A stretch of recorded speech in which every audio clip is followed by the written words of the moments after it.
We open with the preview pages of Destiny and Mystique attending a classical orchestra in 1899. As they're enjoying the show and the music swells into the ninth variation of the suite, Enigma appears before Destiny whistling along. She also sees images of the Hellfire Gala Massacre, the X-Men, Krakoa, and more. As Destiny faints, she says that she finally understood what she learned 4 years earlier in Milbury House when she went down to the basement after Essex's death. She understood what Essex did in creating Enigma. She's known since that night in 1899. We now get a flashback to the bench scene way back from Immortal X-Men #1 between Destiny and Mr. Sinister. She tells him everything about the 4 clones, how they're all vying for Dominion status, but it's all a lie, that Essex will collect the data to construct his digital ghost.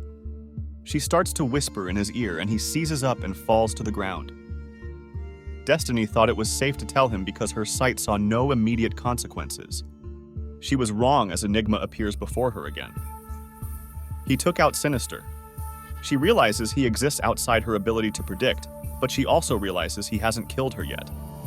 She tells Enigma that he won't kill her. He says nothing she does can affect him, but she says he's not sure. That's why she's not dead yet. Enigma says he won't take any risk he doesn't need to take, but that the clones can't find out about him yet. Enigma tells Destiny to stay away from him, and he'll let her have a free run to Krakoa. She realizes he needs Krakoa too. He calls her an amusing little creature and asks if she wants to know why Mystique leaves her. She becomes speechless as Mystique approaches her. Mystique wants to know what Destiny told Sinister, and Destiny asks Mystique to trust her. That she'll tell her one day if she needs to, but hopes it doesn't come to that. Now we're in London, weeks before the X-Men's invasion of Earth. Mother Righteous is reacting to her failing to reach Dominion, and she's angry. She's in her weird library, livid and now aware of Enigma's existence. Because the Mother Righteous in the White Hot Room is basically an animated voodoo doll of herself she created to control, she starts feeling the pain of the beating Destiny is giving to the Hot Room Mother Righteous.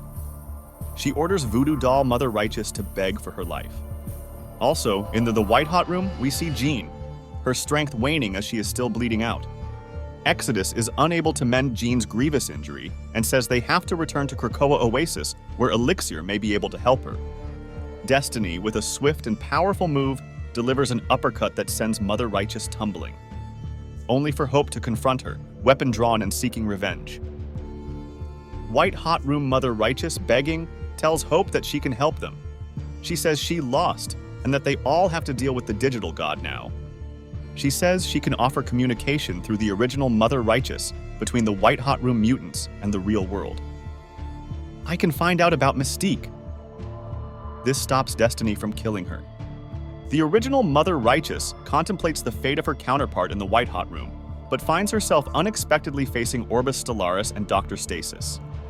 They try to capture her, but she uses a spell to turn Stasis against Orbis. Mother Righteous encounters Selene and she tries to conjure a spell against her, but the might of the dark sorceress Selene is too much. With a flick of her wrist, Selene summons a storm of lethal magic, bombarding Mother Righteous with a hail of shimmering shards, leaving her wounded and vulnerable. Mother Righteous summons the power of her golden orb to temporarily escape Selene and Stasis. But her freedom is short-lived as she finds herself ensnared in a nearby alley, immobilized by an unseen force. It's Charles, employing his telekinetic mastery to bind her with precision-thrown knives. He says she's now under the X-Men's watch. She's now pinned to the ground with the same knives which are made of mysterium and frozen iron to mess with her magic. They're in a no-place which Charles says is hidden, but not sufficient enough to hide from Enigma. Charles reveals his alliance with Shaw, who, despite past betrayals, plays a crucial role in their secretive gambit against a greater threat. Shaw, appearing through the digital ether, implores Charles to safeguard their shared secrets. Charles approaches the digital gateway, declaring it the moment to unveil a new beginning. Emerging from the cloning chamber, Doug appears, a glimmering diamond marking in his forehead. Sinister, in Doug's body, says he's back. With this act, Charles sheds the last remnants of Sinister's influence, embracing liberation from his shadow. Original Mother Righteous also informs Charles and Doug that the missing mutants are still alive, and she knows where they are. White Hot Room Mother Righteous, now prisoner and surrounded by Hope, Exodus, Destiny, and a few other mutants, tells them that the original Mother Righteous has been captured, and they can now communicate. Hope urges full disclosure of the dire straits they face, the threat to Krakoa, the Phoenix's peril, Jean's critical state. Original Mother Righteous tells Sinister and Charles that she'll cooperate and tell them everything. Charles says now they can proceed and find a way to kill a god. In the evolving shadows of No Place, now transformed into No Place X by Sinister's machinations. By now, Rachel and Rasputin have been recruited, and Sinister is fully pretending to be Doug. Charles says that Destiny said with the X-Men at war with Orcus, it's the best time to act as Enigma might be distracted. We basically get a brief planning meeting that lead to the missions we saw in the first issues of Rise of the Powers of X and Dead X-Men.